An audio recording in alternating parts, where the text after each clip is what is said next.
谭松韵带偏全场背后，不是简单的搞笑，而是一种稀缺的娱乐天赋。最近，一段关于谭松韵在综艺节目中的表现再次引发热议。视频里，她没有刻意抢镜，也没有夸张卖萌，更没有依靠所谓的明星包袱制造话题。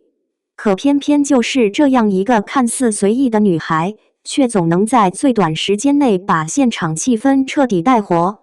有人说她是综艺快乐源泉，有人说她是天生喜剧人，还有人调侃，只要谭松韵出现，节目组的剧本都得重新写。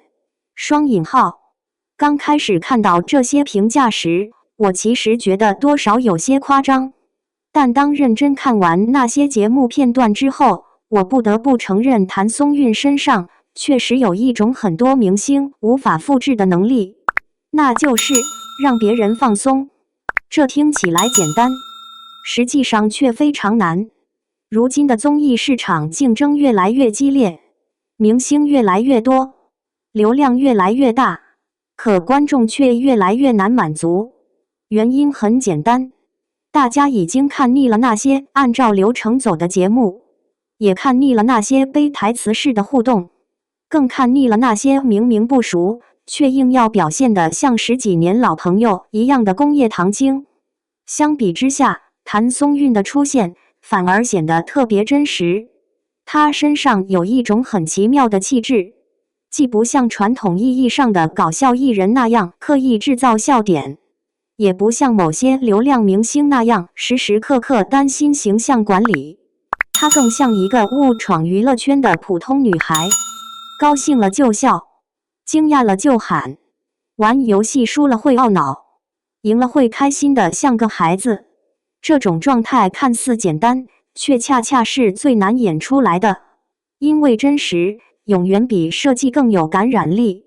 当一个明星能够把自己真实的一面展示出来的时候，观众自然会产生代入感。而谭松韵最大的魅力恰恰就在这里。很多网友发现一个有趣的现象，只要谭松韵参加综艺，原本正常的游戏环节总会逐渐失控，原本严肃的嘉宾也会莫名其妙开始大笑，甚至连主持人都会被他带乱节奏。这究竟是为什么？我认为有3个原因。第一，他没有强烈的表演痕迹。很多明星做综艺的时候，总是在思考，这个镜头会不会好看？这句话会不会上热搜？这个动作会不会被误解？于是他们越来越谨慎，越来越标准化，越来越像一个被精密计算出来的人设。而谭松韵恰恰相反，她似乎很少考虑这些问题，想到什么说什么，想到什么做什么。这种天然的松弛感会让周围的人卸下防备。第二，她拥有极强的情绪感染力。心理学专家曾经提出一个概念，情绪具有传染性。双引号，一个人的笑容，一个人的兴奋，一个人的快乐，都会影响周围的人。谭松韵显然就是这种高感染力人格。她开心的时候，别人会跟着开心；她投入的时候，别人也会被带进去。第三，她拥有超强的即兴反应能力。很多综艺名场面其实都不是提前设计好的，而是在现场突然发生的。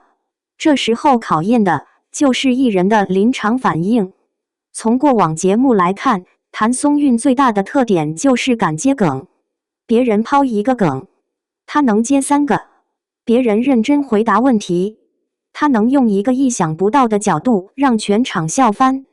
这种能力靠培训学不来，更多是一种天赋。很多人觉得谭松韵只是单纯搞笑，其实不然。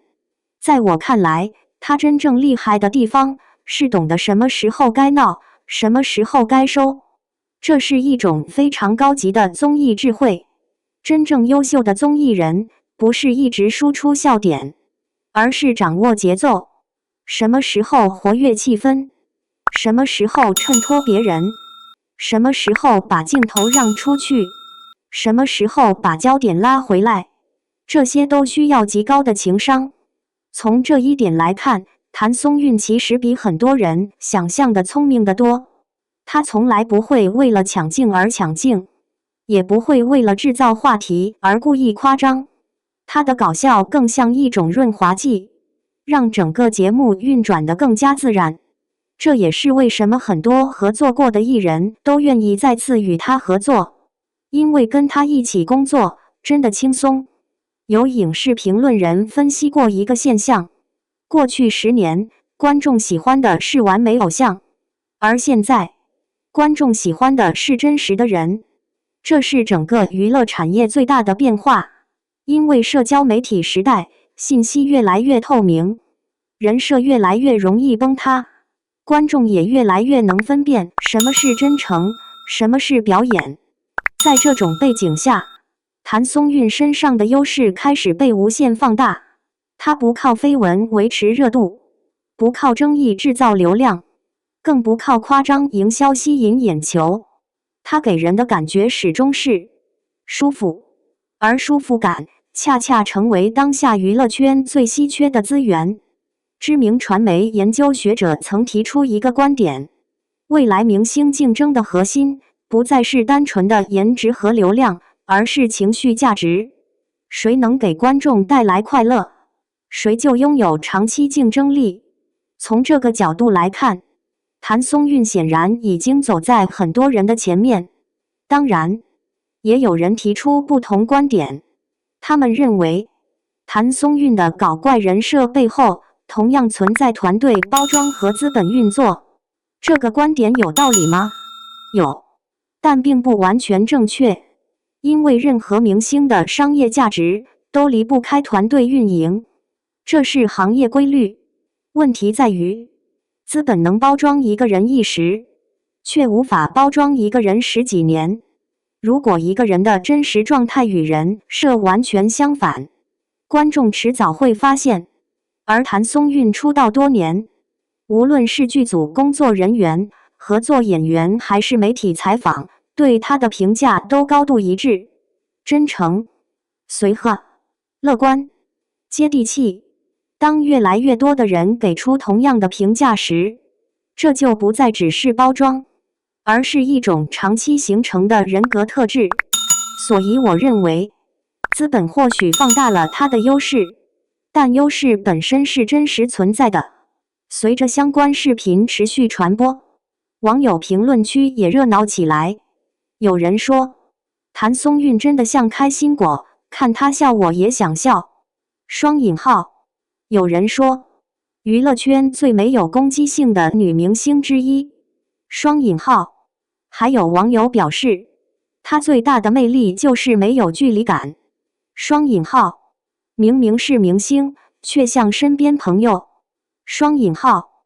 别人录综艺是在工作，她录综艺像出来玩。双引号。这样的状态太难得了。双引号。当然，也有人提出不同声音，认为她的风格过于活泼，有时候会打乱节目节奏。但有趣的是，即便是这些批评声音，大多数也承认一点，她确实让节目变得更有趣了。对于一个综艺嘉宾来说，这已经是一种成功。从更大的层面来看，谭松韵的走红其实反映了娱乐行业的一种趋势。观众正在厌倦模板化明星，大家不再满足于完美无瑕的人设，而是希望看到真实的人，有缺点，有情绪，有个性，有烟火气。谭松韵恰恰代表了这种趋势，她不会故意塑造高高在上的偶像形象，反而愿意把最真实的一面展示给观众。这种真实也成为她最强大的竞争力。或许未来的娱乐圈会出现更多流量明星，也会出现更多热门话题，但真正能够长期留在观众心里的，往往都是那些能够提供情绪价值的人。而谭松韵无疑已经成为其中的代表人物之一。结语：很多时候，人们以为谭松韵的成功来自于童颜、演技或者运气，但在我看来，这些都只是表象。真正让她与众不同的是那种能够感染他人的快乐。她像一束光，不一定最耀眼，却足够温暖；她像一阵风，不一定最猛烈，却能让周围的人感受到轻松和自在。所以，带偏全场真的只是搞怪吗？或许不是，那更像是一种天赋，一种让别人放下防备、享受快乐的天赋。而这样的能力，在今天的娱乐圈，恰恰比流量更珍贵。那么问题来了，你觉得谭松韵最大的魅力到底是什么？是演技？是性格？还是这种天生的综艺感？你认为她的真实随性是一种天然人格魅力，还是团队打造出来的成功人设？如果让你评选娱乐圈最有观众缘的女演员，谭松韵能排进前3吗？欢迎在评论区留下你的观点，一起讨论。如果你喜欢这样的深度娱乐解析，记得点赞、分享视频，并订阅频道。我们下期继续聊更多娱乐圈热点人物。